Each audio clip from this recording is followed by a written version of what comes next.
तो पिलामाने आज आमे पढ़िबा तुम दशम श्रेणीर जीव विज्ञानर सप्तम अध्याय जहाँकि होची वंशानुक्रम और विवर्तन बा जहाँकू इंग्राजी रे कुहा जाय थाए हेरिडिटरी और इवोल्यूशन। तो यही भिडियोटी रे आमे किपरि गोटे जीवर गुण तार परवर्ती पीढ़ी को किपरि जाउची और यही गुणर परिवर्तन किपरि होई थाए और दीर्घ वर्ष रे प्राणी मानक ठारे यही गुण रे कौन पाई और की परिवर्तन होउची आसो से विषय विस्तृत भाव आलोचना करिबा। तो ताहले चलो वीडियोटी को स्टार्ट करिबा।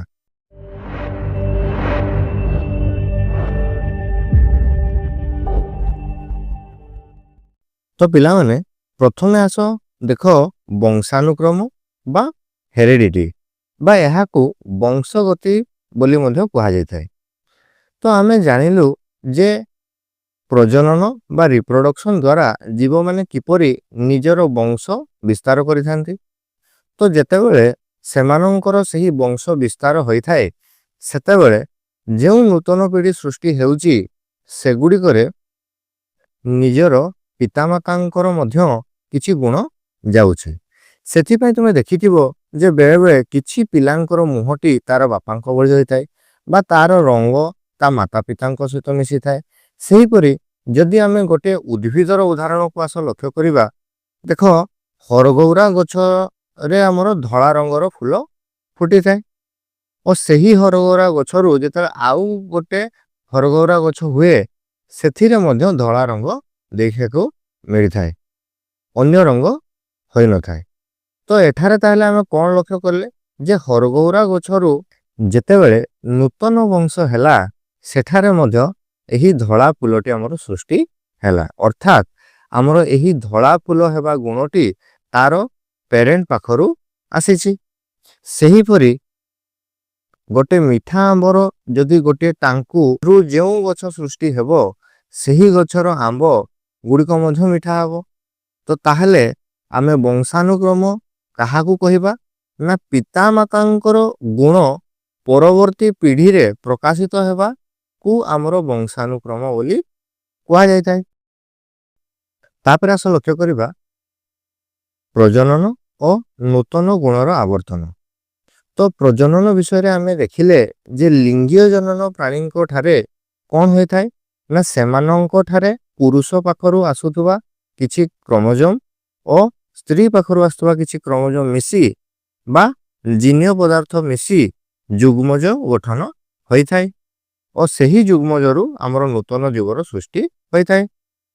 तो आउ आमे कौन देखिथिले ना जे जेतेबेले एही क्रोमोजोम गुड़िक परस्पर सह मिसी थांती और सेमानंक मध्यरे क्रॉसओवर होई थाए एवं एही क्रॉसओवर हेबा द्वारा कौन होई थाए ना माता और पितांक गुण मिसी किछि नुआ गुण सृष्टि होई थाए जहा कि सही जो नूतन पीढ़ी सृष्टि हैला सेमानंक ठारे एही नुआ गुणटी देखा जाय थाए। तो एही जो नूतन गुण सब सृष्टि हैला सेगुडी करू किछि गुण दृश्यमान होउथबा बेले किछि गुण हमर अदृश्य होई रही थाए जहा कि हुए तो परवर्ती पीढ़ी रे देखिबाकू मिली थाए। तो यही विषय रे आसो आमे बे विस्तृत भावे आलोचना करिबा जे किछि गुण गोटिए पीढ़ी रे देखा जाय न थाए किंतु तार परवर्ती पीढ़ी रे किपरि देखिबाकू मिली थाए से विषय रे आसो आलोचना करिबा। तापर आसो लक्ष्य करिबा वंशानुक्रम पद्धतिर उत्पत्ति। तो देखो आमर जो अनुवंश बा जेनेटिक शब्दटी एक्चुअली प्रथमे यहाँ को किए देथिले ना विलियम बेटसन देथिले जे सीए कहिथिले जे आमर एही जो गुण रे किपरि परिवर्तन आस्ताय जो परवर्ती पीढ़ी रे जो चेंजेस आछि सेही शब्दटी को से कहिथिले कोन ना जेनेटिक्स बा अनुवंश बोली कहिथिले। किंतु देखो तांकू आमर एही अनुवंश विज्ञानर जनक बोली कुहा जाय न थाए।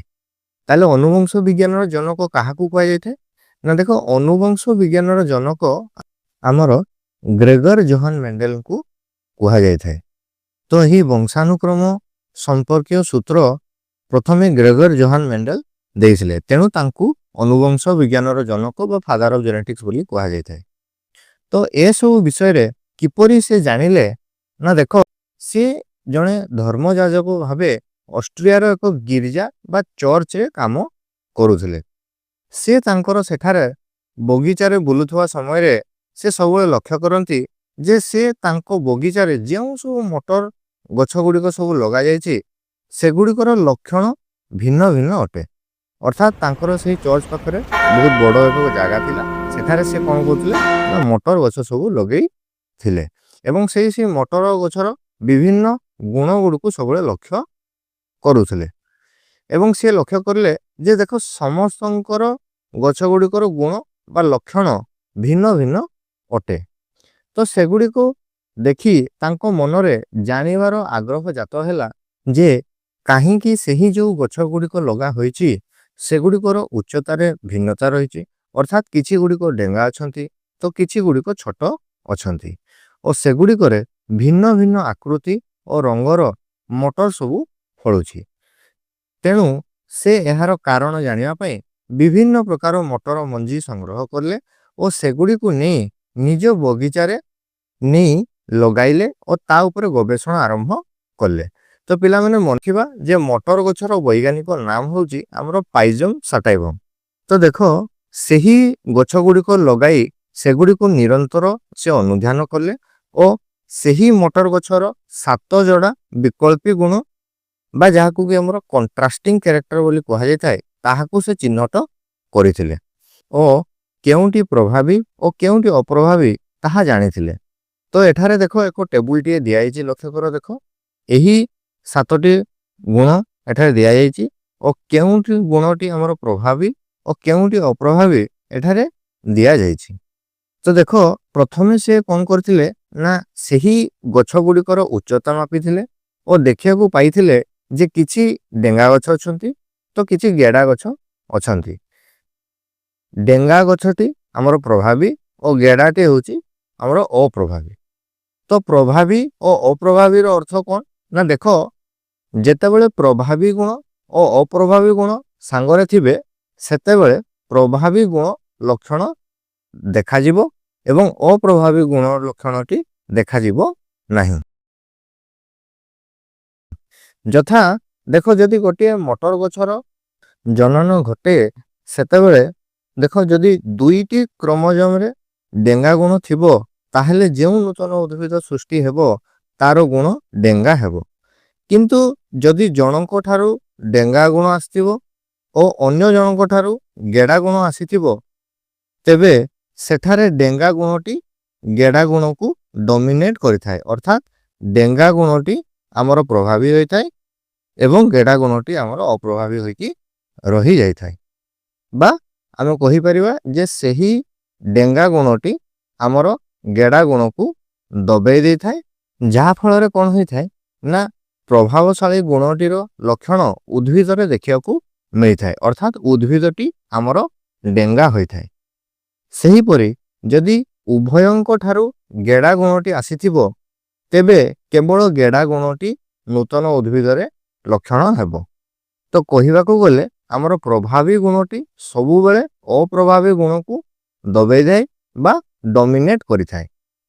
ତ ଏହାକୁ ଅତି ସହଜ କରି ବୁଝିବା ପାଇଁ ଆସ ଗୋଟିଏ ଉଦାହରଣ ଦିଆଯାଇଛି, ଏହାକୁ ଲକ୍ଷ୍ୟ କର। ତ ଦେଖ ତୁମ ପାଖରେ ଗୋଟିଏ ଟର୍ଚ୍ଚ ଲାଇଟ୍ ଅଛି। ତ ଦିନ ଦ୍ୱିପ୍ରହରରେ ସୂର୍ଯ୍ୟର ଲାଇଟ୍ ବହୁତ ଅଧିକ ଥାଏ, ତେଣୁ ଆମେ ସୂର୍ଯ୍ୟକୁ ସିଧାସଳଖ ଦେଖିପାରୁ ନାହୁଁ। ତ ଦିନ ଦ୍ୱିପ୍ରହରରେ ଯଦି ଆମ ପାଖରେ ଥିବା ଟର୍ଚ୍ଚ ଲାଇଟ୍କୁ ତୁମେ ଜଳେଇବ ଦେଖିବ ତାର ଲାଇଟ୍ଟି ଦେଖାଯିବ ନାହିଁ। କାହିଁକି ନା ସୂର୍ଯ୍ୟରୁ ଆସୁଥିବା ଆଲୋକ ତୁଳନାରେ ଟର୍ଚ୍ଚ ଲାଇଟ୍ର ଆଲୋକ ବହୁତ କମ୍ ଅଟେ। ତ ଦେଖ ଯଦି ଆମେ ସୂର୍ଯ୍ୟର ଆଲୋକଟିକୁ ପ୍ରଭାବୀ ଗୁଣ ଏବଂ ଟର୍ଚ୍ଚର ଆଲୋକକୁ ଅପ୍ରଭାବୀ ଗୁଣ ଆକାରରେ ଧରିବା ତାହେଲେ ଆମେ କ'ଣ ଦେଖିଲେ ନା ଯେତେବେଳେ ସୂର୍ଯ୍ୟର ଆଲୋକ ଓ ଟର୍ଚ୍ଚର ଆଲୋକ ଥାନ୍ତି ସେତେବେଳେ କେବଳ ସୂର୍ଯ୍ୟର ଆଲୋକ ଦେଖାଯାଏ କାରଣ ତାର ଆଲୋକ ଅଧିକ ଅଟେ। ସେହିପରି ଯେତେବେଳେ ଡେଙ୍ଗା ଗୁଣ ଓ ଗେଡ଼ା ଗୁଣ ମିଶନ୍ତି କେବଳ ଡେଙ୍ଗା ଗୁଣଟି ଆମର ଉଦ୍ଭିଦରେ ଦେଖାଯାଇଥାଏ।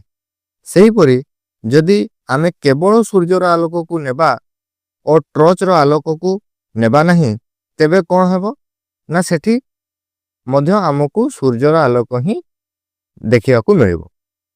ତ ସେହିପରି ଏଠି ମଧ୍ୟ ଲକ୍ଷ୍ୟ କର, ଯେତେବେଳେ କେବଳ ଡେଙ୍କା ଗୁଣଟି ଥିଲା ସେତେବେଳେ ମଧ୍ୟ ଆମେ ଲକ୍ଷ୍ୟ କଲେ ଯେ ଆମର ଉଦ୍ଭିଦଟି ରେ ମଧ୍ୟ ଆମର ଡେଙ୍ଗା ଗୁଣଟି ପରିଲକ୍ଷିତ ହେଉଥିଲା।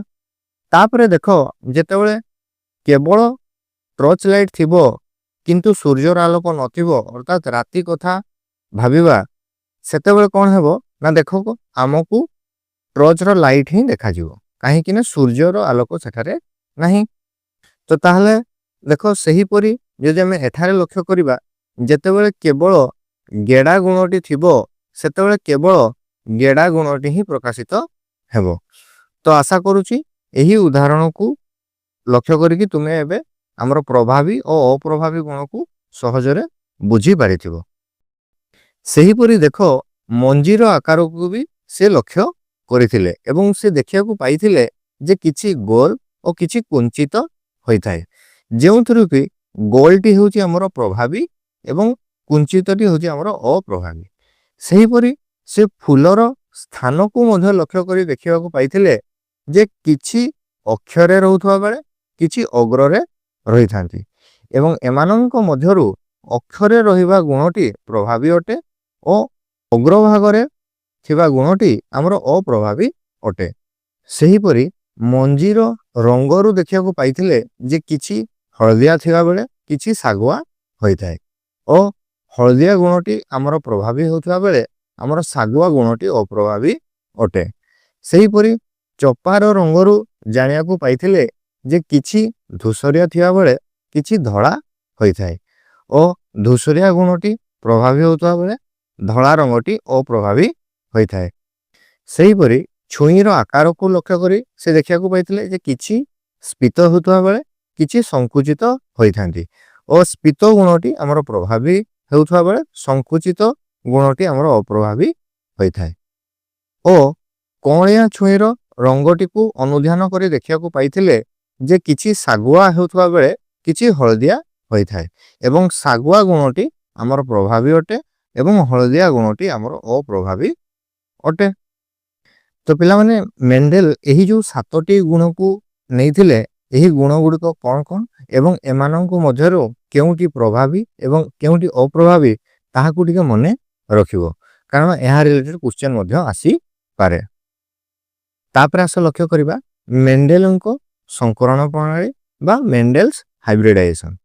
ତ ଦେଖ, ମେଣ୍ଡେଲ ବିଭିନ୍ନ ଗୁଣ ଥିବା ଗଛ ମଧ୍ୟରେ ସମ୍ବନ୍ଧ ସ୍ଥାପନ କରି ପରବର୍ତ୍ତୀ ପିଢ଼ିରେ କେଉଁ ଗୁଣ ଦେଖାଯିବ ତାହାକୁ ଯଦି ସେ ଏହି ପ୍ରାକୃତିକ ଉପାୟରେ କରି ଜାଣିବାକୁ ଚାହିଁଥାନ୍ତେ ତାଙ୍କୁ ବହୁତ ସମୟ ଲାଗିଥାନ୍ତା। ତେଣୁ ସେ ବିଭିନ୍ନ ଗଛ ମଧ୍ୟରେ ନିଜେ କୃତ୍ରିମ ଉପାୟରେ ସମ୍ବନ୍ଧ ସ୍ଥାପନ କରିଥିଲେ। ତ ସେ ଏହି ଯେଉଁ କୃତ୍ରିମ ଉପାୟରେ ବିଭିନ୍ନ ଗଛ ମଧ୍ୟରେ ସମ୍ବନ୍ଧ ସ୍ଥାପନ କରିଥିଲେ ତାହାକୁ ଆମର କୃତ୍ରିମ ସଂକରଣ ବା ହାଇବ୍ରିଡାଇଜେସନ ବୋଲି କୁହାଯାଇଥାଏ। ତ ପ୍ରଥମେ ଭିନ୍ନ ଗୁଣ ଥିବା ଯେଉଁ 2ଟି ଗଛ ନିଆଯାଇଥାଏ ସେଗୁଡ଼ିକୁ ପୈତୃକ ଗଛ ଭାବେ ଧରା ଯାଇଥାଏ ଓ ସେହି ଗଛ ଗୁଡ଼ିକ ମଧ୍ୟରୁ ଗୋଟିଏ ଗଛର ଫୁଲର କେଶର ଚକ୍ର ପାକଳ ହେବା ପୂର୍ବରୁ ତାକୁ ଯନ୍ତ୍ରର ସହିତ ଛିଣ୍ଡାଇ ବାହାର କରିଦିଆଯାଏ। ଫଳତଃ ସେହି ଗଛଟିକୁ ମାଇ ଗଛ ଭାବେ ବିବେଚନା କରାଯାଏ ଓ ଅନ୍ୟ ଯେଉଁ ଗଛଟି ରହିଲା ସେହି ଗଛରୁ ପରାଗରେଣୁ ସଂଗ୍ରହ କରି ନିର୍ଦ୍ଧାରିତ ଏହି ମାଇ ଗଛର ଫଳିକା ଶୀର୍ଷ ଷ୍ଟିଗ୍ମା ଉପରେ ପକାଇ କୃତ୍ରିମ ପରାଗଣ କରାଉଥିଲେ। ତ ଏହି ଫୁଲର ପରାଗଣ ଯେପରି ଅନ୍ୟ ଗଛର ପରାଗରେଣୁ ଦ୍ୱାରା ପ୍ରଭାବିତ ନ ହେବ ତା ପାଇଁ ସେ କ'ଣ କରୁଥିଲେ ନା ଏକ କାଗଜ ଠୁଙ୍ଗା ଦ୍ୱାରା ତାହାକୁ ଘୋଡ଼ାଇ ରଖିଥିଲେ। ତାପରେ ଯେତେବେଳେ ମଞ୍ଜି ପାକଳ ହୋଇଯାଏ ସେଗୁଡ଼ିକୁ ସେ ସଂଗ୍ରହ କରି ରଖୁଥିଲେ। ତ ପ୍ରଥମେ ଯେଉଁ ଗଛ ଗୁଡ଼ିକୁ ନିଆଯାଇଥିଲା ତାହାକୁ ପୈତୃକ ପିଢ଼ି ବୋଲି କୁହାଯାଉଥିଲା ଏବଂ ଏଥିରୁ ଯେଉଁ ମଞ୍ଜି ବାହାରିଲା ଏବଂ ସେହି ମଞ୍ଜିରୁ ଯେଉଁ ଗଛ ଗୁଡ଼ିକୁ ସୃଷ୍ଟି ହେଲା ତାହାକୁ ପ୍ରଥମ ଅପତ୍ୟ ପିଢ଼ି ବା ଫାଷ୍ଟ ଫିଲିଆଲ ବା F1 ଜେନେରେସନ ବୋଲି କୁହାଯାଉଥିଲା। ତ ଏହିପରି 2ଟି F1 ଜେନେରେସନ ଗଛ ମଧ୍ୟରେ ସମ୍ବନ୍ଧ ସ୍ଥାପନ କଲେ ଯେଉଁ ମଞ୍ଜି ସୃଷ୍ଟି ହେବ ଏବଂ ସେଥିରୁ ଯେଉଁ ଗଛ ଗୁଡ଼ିକୁ ବାହାରିବ ତାହାକୁ ଦ୍ୱିତୀୟ ପଞ୍ଚପିଢ଼ି ବା F2 ଜେନେରେସନ୍ ବୋଲି କୁହାଗଲା। ତ ପ୍ରଥମ ପିଢ଼ିରେ କେତୋଟି ଗୁଣ ନେଲେ ଦ୍ୱିତୀୟ ପିଢ଼ିରେ କେତୋଟି ଗୁଣ ପ୍ରକାଶିତ ହେବ ତା ଉପରେ ଏକ ଗାଣିତିକ ସୂତ୍ର ପ୍ରଣାଳୀ ପ୍ରକାଶ କରିଥିଲେ।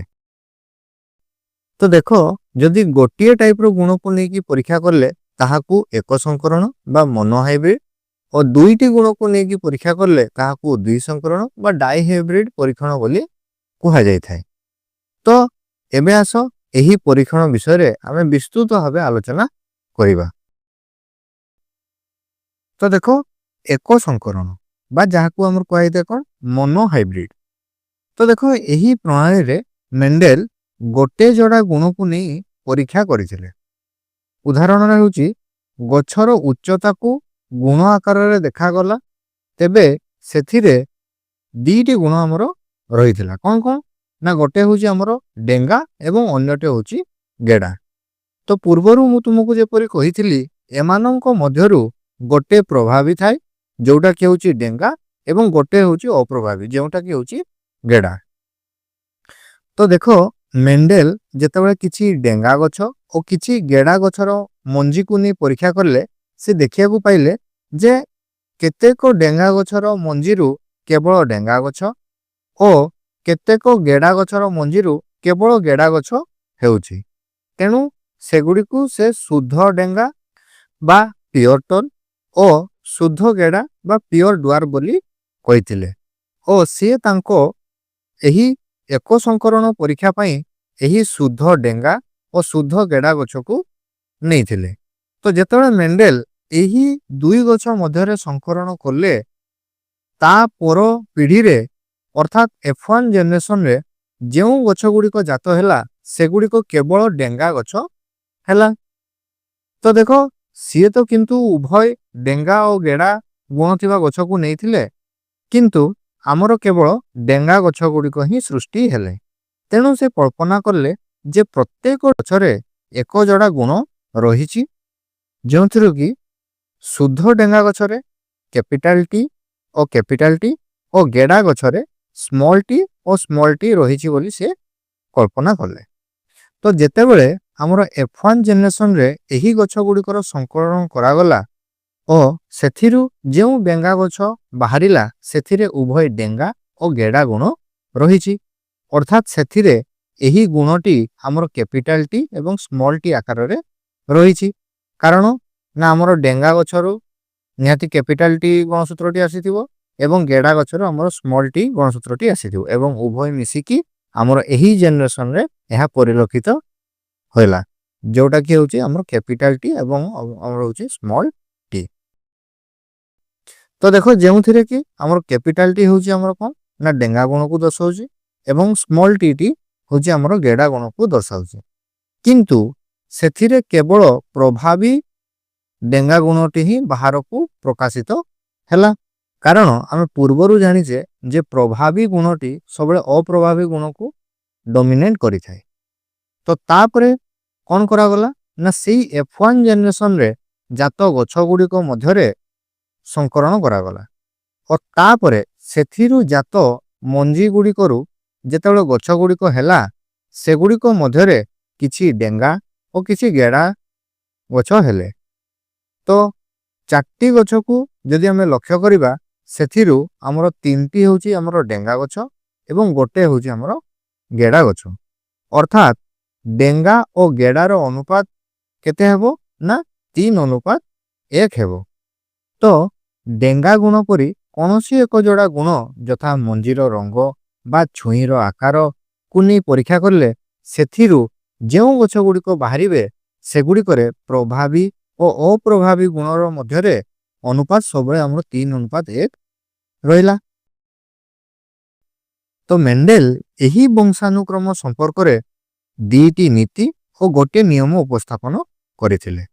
କ'ଣ କ'ଣ ନା ଦେଖ ପ୍ରଥମେ ହେଉଛି ଆମର ଏକକ ଗୁଣ ନୀତି ପ୍ରିନ୍ସିପଲ ଅଫ ୟୁନିଟ କ୍ୟାରେକ୍ଟର, ଦ୍ୱିତୀୟରେ ହେଉଛି ଆମର ପ୍ରଭାବୀ ଗୁଣ ନୀତି ପ୍ରିନ୍ସିପଲ ଅଫ ଡୋମିନେନ୍ସ ଏବଂ ତୃତୀୟରେ ହେଉଛି ଆମର ପୃଥକୀକରଣ ନିୟମ ବା ଯାହାକୁ ଇଂରାଜୀରେ ଆମର କୁହାଯାଇଥାଏ ଲ ଅଫ ସେପାରେସନ।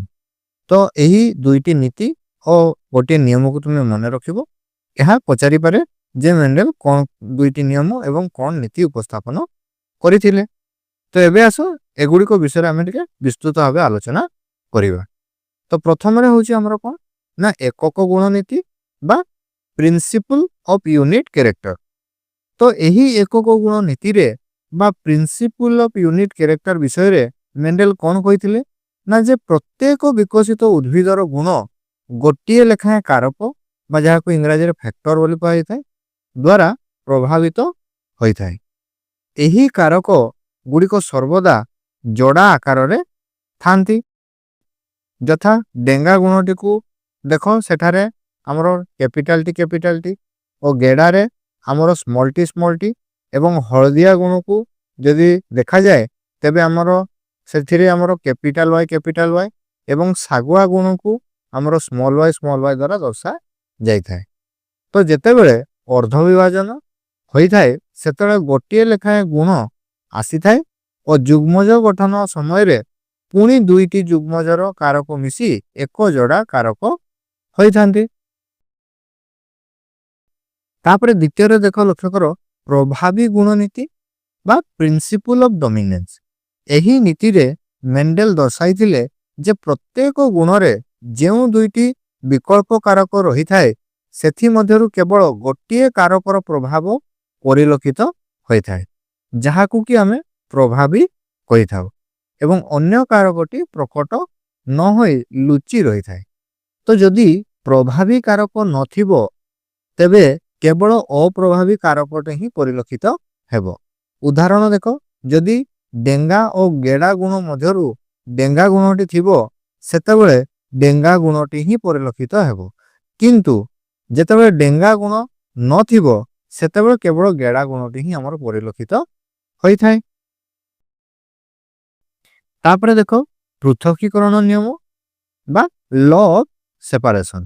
ତ ଆମେ କ'ଣ ଦେଖିଥିଲେ ନା F1 ଜେନେରେସନରେ ଯେଉଁ ଉଦ୍ଭିଦ ଜାତ ହେଲା ସେଠାରେ ଉଭୟ ଡେଙ୍ଗା ଓ ଗେଡ଼ା ଗୁଣଟି ମିଶି ରହିଥିଲା, ଅର୍ଥାତ୍ କ୍ୟାପିଟାଲ ଟି ଓ ସ୍ମଲ୍ ଟି ଥିଲା, କିନ୍ତୁ ଡେଙ୍ଗା ଗୁଣଟି ଆମକୁ ପରିଲକ୍ଷିତ ହେଉଥିଲା।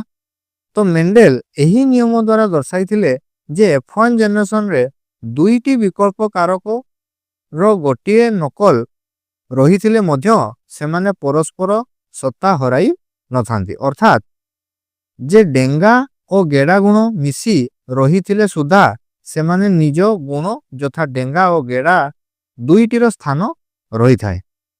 ତୁମେ ମାନେ ଭାବୁଥିବ କି ଯଦି F1 ଜେନେରେସନରେ ଡେଙ୍ଗା ହେଲା ବାସ୍ ତାପର ଗଛ ଗୁଡ଼ିକ ମଧ୍ୟ କେବଳ ଡେଙ୍ଗା ହିଁ ହେବ ଓ ଗେଡ଼ା ଗୁଣଟି ନଷ୍ଟ ହୋଇଗଲା, କିନ୍ତୁ ତାହା ହୋଇନଥାଏ। ସେହି ଗୁଣଟି ନଷ୍ଟ ହୋଇନଥାଏ, କେବଳ ତାର ପ୍ରଭାବ ଦେଖାଯାଏ ନାହିଁ। କିନ୍ତୁ ଦେଖ, ଯେତେବେଳେ F2 ଜେନେରେସନକୁ ଲକ୍ଷ୍ୟ କରିବା ଆମେ ଦେଖିବା ଯେ ସେଠାରେ ଗେଡ଼ା ଗଛଟି ଦେଖିବାକୁ ମିଳିଥିଲା। ତ ଯଦି ସେହି ଗୁଣଟି ନଷ୍ଟ ହୋଇଯାଇଥାନ୍ତା ବା ତାର ସତ୍ତା ନଥାନ୍ତା ତେବେ ସେହି ଗେଡ଼ା ଗଛଟି ଆଉ ଆସିନଥାନ୍ତା। ତ ଯେହେତୁ ଗେଡ଼ା ଗଛଟି ସୃଷ୍ଟି ହେଉଛି, ଏଇଠୁ ଜଣାଗଲା ଯେ ସେହି ଗେଡ଼ା ଗୁଣଟି ନଷ୍ଟ ହୋଇନାହିଁ, ଖାଲି ଲୁକାୟିତ ଥିଲା। ତ ଯେତେବେଳେ ଅର୍ଦ୍ଧ ବିଭାଜନ ହୁଏ ସେତେବେଳେ କ୍ୟାପିଟାଲ ଟି ଓ ସ୍ମଲ୍ ଟିରୁ ତାହା କ୍ୟାପିଟାଲ ଟି ଓ ସ୍ମଲ୍ ଟି ଭାବେ ଦୁଇଟି ଯୁଗ୍ମକ ସୃଷ୍ଟି ହୋଇଥାଏ, ଯାହାକି ପରବର୍ତ୍ତୀ ପିଢ଼ିକୁ ଯାଇଥାଏ।